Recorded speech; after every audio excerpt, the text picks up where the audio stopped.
In an instant, Otto's expression went from one of curiosity to one of dismay. He leaped from his chair and glared at Zane, getting right up in his face. The surging fury within him was palpable, and the atmosphere in the room instantly turned icy. "This is ridiculous," he shouted. "How dare you try to fool me? I'll send you right to hell for such an insult." With a tremendous boom, he unleashed his aura at Zane. It was the first stage of the foundation level, and the power behind it threatened to swallow Zane whole. Zane frowned and did nothing as he continued to stare at Otto. It seemed Otto and Elora didn't believe he was really an alchemist. "Wait, Otto!" Elora called out, her brows knitted tightly together. "Why don't we give him a chance to prove himself?" Otto flashed Zane a skeptical look. "How are you going to prove that you're an alchemist? Don't you know how scarce alchemists are?" Compared to Otto, Elora was kind, but she was still doubtful of Zane's claim. It was true that unnamed alchemists were unheard of in the Yarrow Kingdom, and Zane looked far too young to have enough experience. No one would believe he was an alchemist by simply looking at him. Otto turned around still unconvinced. "Do you believe him?" He asked Elora. "He's a swindler, I can tell. Let me teach him a lesson."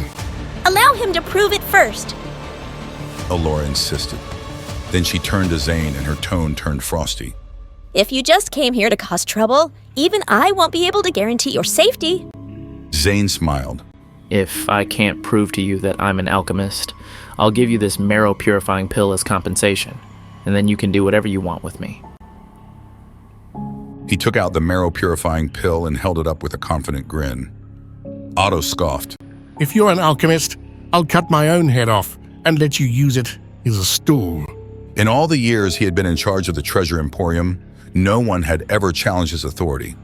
Yet Zane, who was only at the third stage of body tempering, had tried to cause trouble in his shop. How humiliating it would be for him if word got out. "All right, it's a deal."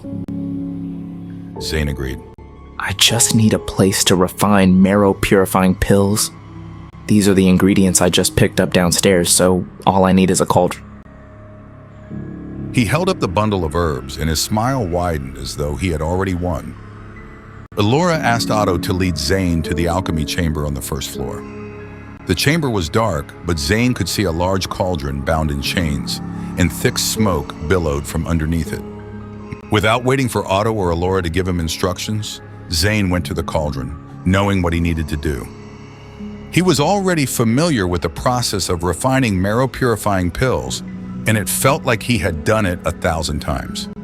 He banged on the cauldron 3 times, and flames rose from the bottom and began heating it. Soon it was glowing bright red, and Zane continued to work with ease. His movements were smooth, as though the process were second nature to him. He threw in the panax root and then added the blood essence grass. When he banged on the pot again, the flames grew bigger, and he added the rest of the ingredients. Otto and Elora were mesmerized by how effortlessly he worked. Although Zane was young, the way he operated the cauldron suggested he was nothing short of an expert. Zane didn't even need to think, as muscle memory drove his every move. To be so familiar with the refining process of the marrow-purifying pill was impossible without having done it thousands of times. Otto frowned. "I think this guy might actually be an alchemist." Although he didn't know much about alchemy, he knew the key elements of it, and he could see that Zane's actions demonstrated years of experience. The ingredients in the cauldron burned and crackled as the temperature in the chamber rose. Then when Zane gave the order, they began to spin and condense. The wind swirled around the cauldron, and the marrow-purifying pills rose from within it, emitting a faint blue light. A smile crept over Zane's face when he saw the shocked expressions on Otto's and Elora's faces. They hadn't expected that he was telling the truth, let alone that he was such an expert. He took the pills in his hand and gave them to Elora, who looked at them, still dubious. 10 pills and all of them are perfect. She exclaimed, inspecting them. How is this possible? She looked at Zane with disbelief and amazement. There were 9 grades to medicinal pills, and each grade had 3 qualities: perfect, normal, and defective. An ordinary alchemist would be jumping for joy to get a single perfect pill from one refinement process. but all 10 of Zane's were perfect.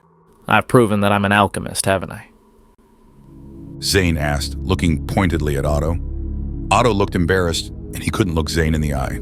Grandmaster Zane, I'm so sorry for offending you. His tone was solemn, and he lowered his head in a gesture of respect.